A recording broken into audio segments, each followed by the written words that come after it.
You're listening to C103's Cork Today podcast. Phone and text lines are currently closed. C103. And Annalise Dressel of the Health Hub Times Square in Ballincollig joining us. Good afternoon to you, Annalise. Good afternoon, Patricia. And isn't it great to see a little bit of sunshine? Oh my God, it comes in my window here. I'm just toasty. Yeah, it really is great, which leads to a question in from a listener who said she's taking vitamin D daily on your recommendations. She's done it from the last clock change. With the sun out, do you still need to be taking vitamin D? You know, when I stop taking vitamin D, generally, Patricia, when I see the cows go back into the fields again, because then you'll definitely, if you're not getting it from sunshine, you might get a bit from cheese and milk and eggs and eating meat, because vitamin D will go into the animals. But sure, they're indoors at the moment. We've had so much rain this year that I don't think, unless they say you need 15 minutes a day onto your unexposed arm, or your unclothed arms, so your bare arms, 15 minutes a day. So if you're getting that, you could stop the vitamin D. But I think I'd probably continue taking it now till the end of March, definitely. Yeah, it's and actually the listener said she started taking it when the clocks went back. I always have it in my head, and I got it from you. It's clock change to clock change. Yeah, I think that's the way I would always remember it, and that kind of just keeps it. But it depends again on weather. So if we were to have an awful rainy, horrible March and April and even May, it might be June before the sun actually comes out properly. So you kind of have to judge it like that. So about 15 minutes a day, and it doesn't have to be full on sun. It just, even a day like today, if you were out for a walk or in the garden and your arms are exposed for 15 minutes, you'll get enough vitamin D. Okay, a listener is suffering from reflux, been to the doctor and is taking lansoprazole. Yeah, so and not getting better. Yeah, that's the trade name of that is Nexium, Patricia. I think you're familiar with that. Yeah. What they do is they block the acid from being released into your stomach. So it's a bad way of fixing a problem, because the problem isn't really that you've too much acid. Sometimes, in actual fact, people have weak stomach acid. You need very strong stomach acid in order to be able to break down your proteins in your stomach, and it also has the advantage of killing off bacteria from that goes in with food, and it also helps to acidify the minerals that we need, like calcium and magnesium and zinc, in order for them to be absorbed efficiently. So we do need good, strong stomach acid, and I think that some people have weak stomach acid. These people might be prone to constipation. They may find that when they eat meat that it sits in their stomach for a long time. But the problem is that the little valve at the top of the stomach is weak. So they're given an acid blocker, which actually makes their problem worse, because they're now not digesting at all properly. And then that valve isn't actually getting any stronger. So naturally we come about it from a different perspective. We would try and strengthen up that little valve. And I recommend zinc carnosine.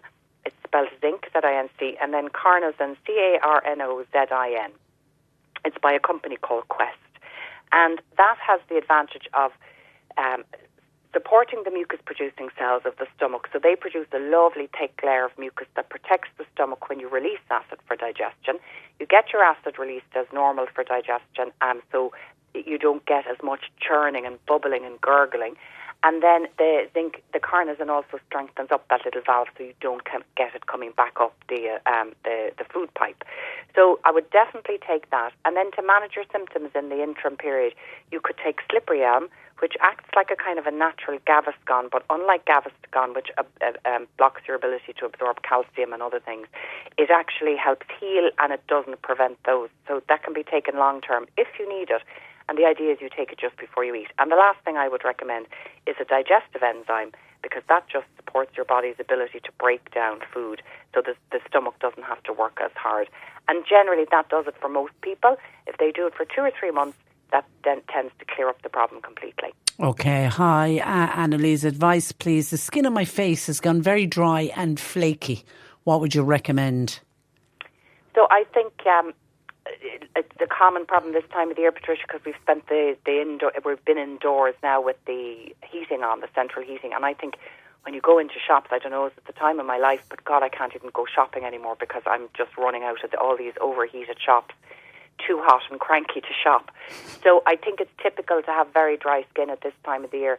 I always think you put the fat in from the inside and you put the fat in from the outside, the oil in from the outside. So I would, if you want to support your skin from the inside, the omega-3 fats are a great one because they do a few different jobs. And if you take it from a plant oil, you could add linseeds or chia seeds to your porridge. You could take udo's oil, or black cumin oil is a wonderful, healthy oil to take that gets the omega-3s into you naturally.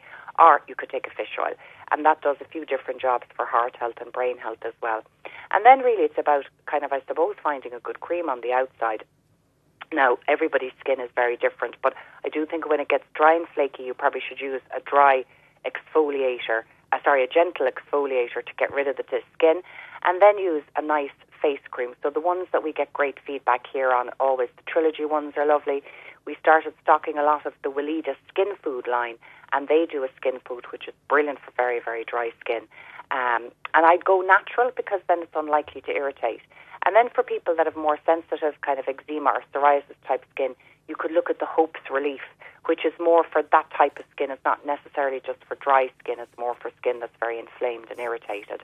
And you could also use that product on your face. And just be careful you're not using any type of cleanser that's stripping the natural oils.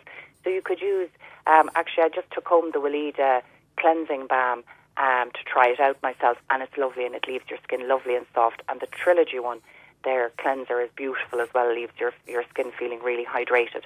So that would be just my advice, not as an expert, but as after trying every product on the shelf myself. Okay, well done, well done. Anya says, could you ask Annalise, please, what would she recommend for low mood? Now, I did take her advice and I took the Source of Life Gold after COVID, and I must say I'm finding it good for energy, but it's this low mood. I'm a female mid-60s and I really feel I'm struggling at the moment. And by the way, I recently attended Dr. Deelish Clare. She gave a talk in Kanturk recently on herbs, and I found it most interesting. But low mood. Yeah. It's an interesting one actually, Patricia, after COVID. This is again observational now, so I'm not making a medical statement, but I've noticed a lot of people, if be they're young or old, who got long COVID, which included low mood and brain fog, had quite a lot of stress in their lives. So sometimes I wonder, is it, the fact that you've got maybe your cortisol that helps you and your adrenals that help you cope with stress, if they were weakened from a lot of stress before COVID, has that affected people? So if it was the case in this lady's case, I would actually work to kind of support the adrenal glands and nourish them, because they will help bring back your stress hormone up. If that's not in the right levels, now we don't want it too high obviously, but if it's too low, you're dragging yourself around the place, you can't get out of bed. So in order to increase cortisol, you can take various different products. BioCare, they do an adrenal complex. Actually, there's a lovely one called the Nutri Advanced. They do one called Resilience, which is very nice, and it just helps improve your resilience. And most of these would contain a herb called ashwagandha, and I find this herb is just absolutely wonderful for supporting the body through stress or through low mood by kind of helping to balance anxiety and balance low mood. And then there's another product that's worth a try. We get great feedback on it, and it's called Solgar Ultimate Calm. That's actually a blend of ashwagandha and saffron.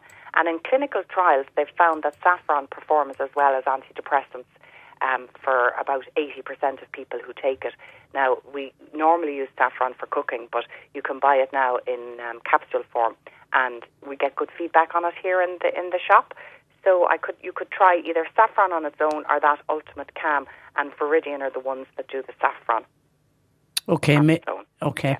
All right, let's go back to vitamin D for a moment. Mary was listening to talk about vitamin D and said, how would you know if you were taking too much vitamin D and too much magnesium? How do you know when too much is too much? Okay, so vitamin D, it's easy. You can do a test. We have a test here in the shop. So we've a test actually for vitamin D that's cheap and cheerful. I think it's about 13 quid, that tells you whether you have enough or not enough. So it doesn't tell you if you've too much, or it doesn't tell you how much you need to take. And then there is one that you can get done, it costs about €75, that will tell you exactly how much vitamin D you have and whether it's too much or too little. And if it's too little, it tells you how much you should take. Your doctor also will be able to test your vitamin D. So it's worth taking a test now at this time of the year if you've been taking vitamin D throughout the winter, to see if what you've been taking is enough or too much. And it's also worth doing if you haven't been taking vitamin D, because it's good to see are you very low and very depleted. Magnesium is more difficult, Patricia. It's very hard to know whether you're taking too much. My own instinct about magnesium, because it's a very popular supplement now, is that probably people are maybe taking a little bit too much. So I always recommend that people take it in the evening. And that way it doesn't interfere with calcium absorption, because they both compete for absorption in the gut. So if you have too much magnesium, you mightn't be absorbing enough calcium, and that would affect obviously your bones. So I would recommend that people take it at night. And then really there's very little risk for you taking too much. But you'll often see the supplement of calcium and magnesium together in one supplement. Well, absolutely, because they work very well together. And if they're there at the same time, they'll both compete for absorption. And they'll both have an equal chance of making it onto the receptor site to be absorbed. But if you're flooding it with magnesium, so it's like you've got 10 parts to magnesium to 1 part calcium, magnesium has 10 times more opportunity to bind onto the receptor site.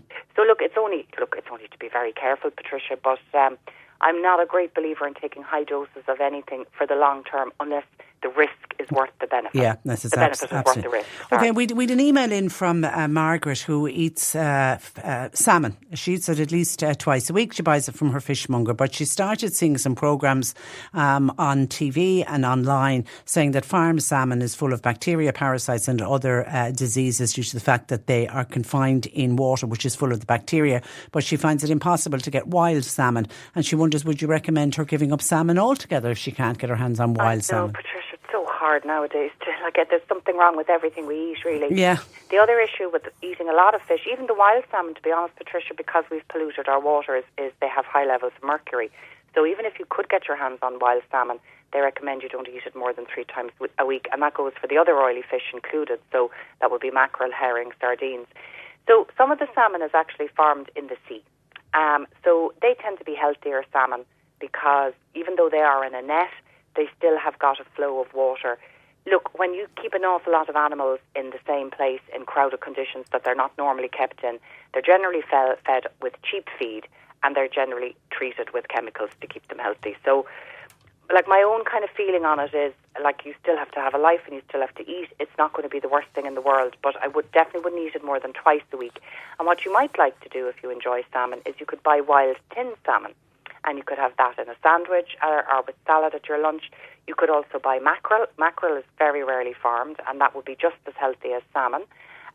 Also, sardines and herring tend not to be farmed, so you can get those fresher. And there are alternatives. Okay, we leave it there. Listen, have a lovely week, and we'll chat to you next Monday. Thanks, Patricia. Thanks a million. That's Annalise Giselle. She put up all the information on her website, healthhubstore.com.